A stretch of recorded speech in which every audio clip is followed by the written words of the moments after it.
everyone, it's Mara, and today for this assignment we have to talk about assessments.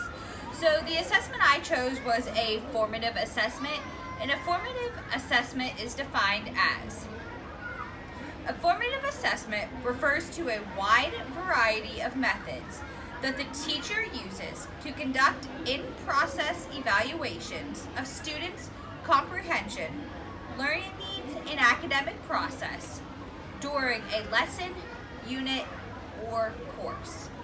Now, a formative assessment, there are many different options that you can have. So some examples that I came up with were: formative assessments can be through self-evaluation, think, pair, share, a partner quiz, illustrations, entry tickets, and exit tickets. Now, the one that I chose to talk more about was exit tickets. Exit tickets are an assessment tool that gives teachers a way to assess how well students are doing in understanding the material they learn in class. Now, I think exit tickets are very important because they let teachers know how well or how poorly students are doing in class, and then how they can change their lessons to help them. So, there are many different ways that exit tickets can be used. Exit tickets are usually used at the end of class, usually about the last 5-ish minutes, and they are usually right at the door as students are getting ready to leave. It allows for teachers to gather data on how well or how poorly students are doing so that they are able to refocus and recenter their lessons based upon students' understandings. Exit tickets are a great way for teachers to pre-plan and prepare for their upcoming lessons, because if a student is not, or all the students are not really understanding their exit questions as they leave the classroom, then teachers are able to realize that, oh no, maybe we need to take another day and go over this topic before we move on to the next one. And it allows them to prepare for upcoming weeks, whether or not how their lessons are going to go. Exit tickets do check the understanding of students, and that's very important because we don't want students to fall too far behind as they go throughout the year. We'd rather recognize that they're not understanding something right away so that we can catch it right then and there, rather than them falling more behind as the class goes on. Exit tickets are typically 5 minutes or less. They're just supposed to be checking how students are understanding and what they're learning, and they don't need to be like a test or a quiz or anything. It's just a quick 1, 2, 3, maybe 3 questions max, just to check how students are learning. And exit tickets can be created for all different levels of learning with the same concept. Say you're learning your multiplication facts, you could have maybe 4 or 5 questions for those students that are in the high ranking classes, and maybe just 1 or 2 for those that are in the lower level classes.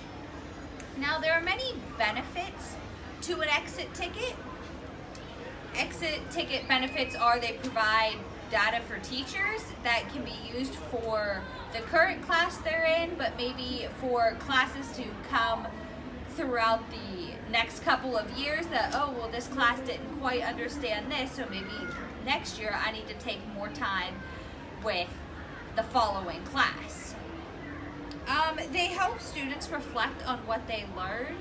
So it helps students be able to recognize, oh, I understand what I'm learning, but it also helps them, if they're not understanding, be like, oh, I'm not really sure what's happening. I should probably ask my teacher for some help.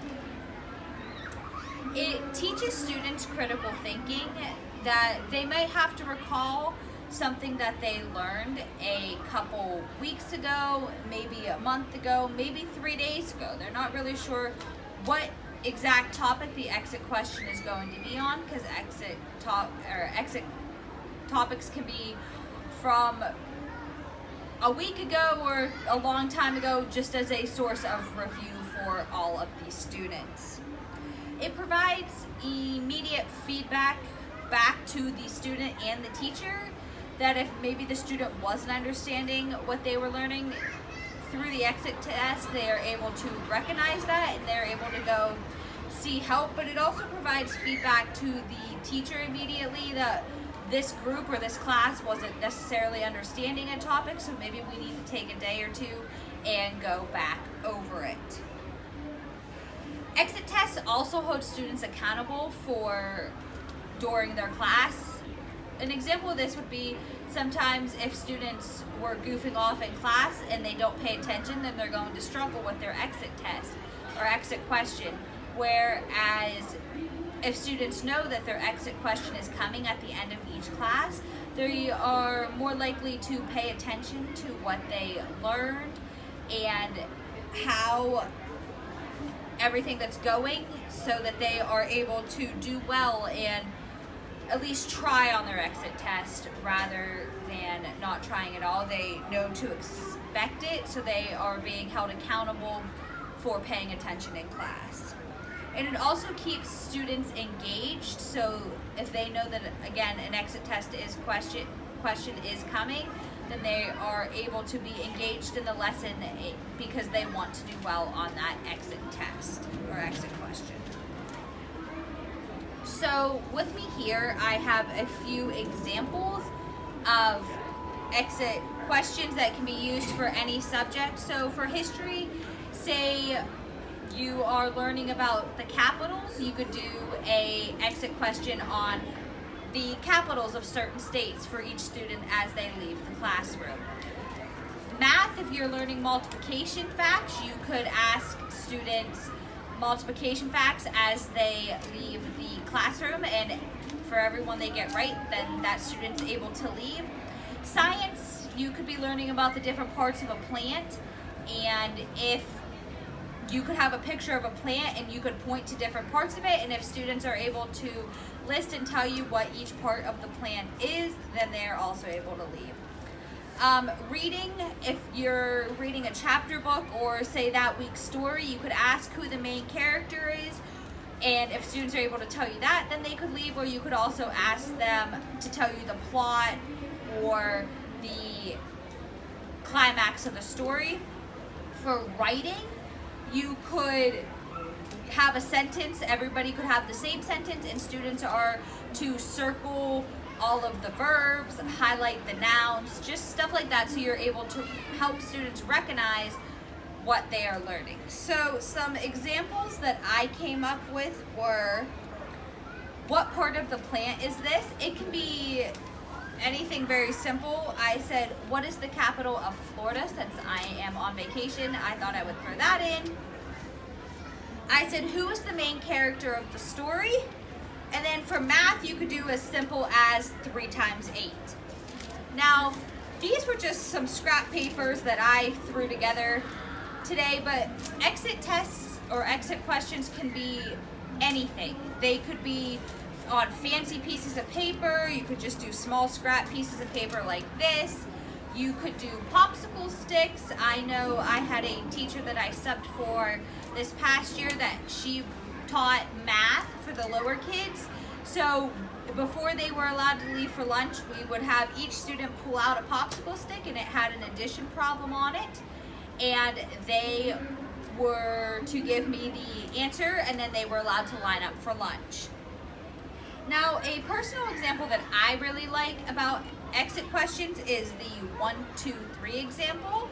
And it is 3 concepts that I learned about, 2 concepts that I understand but I would like to know more about, and then 1 concept that I do not understand at all. And I relate to this question or this assessment because in my previous summer classes that I just finished, I had a teacher who did this at the end of each week. So our weekly assignments were that once we read the chapter, we were to tell 3 things that we learned, 2 things that we understood but we wanted to know more about, and 1 concept that we didn't understand.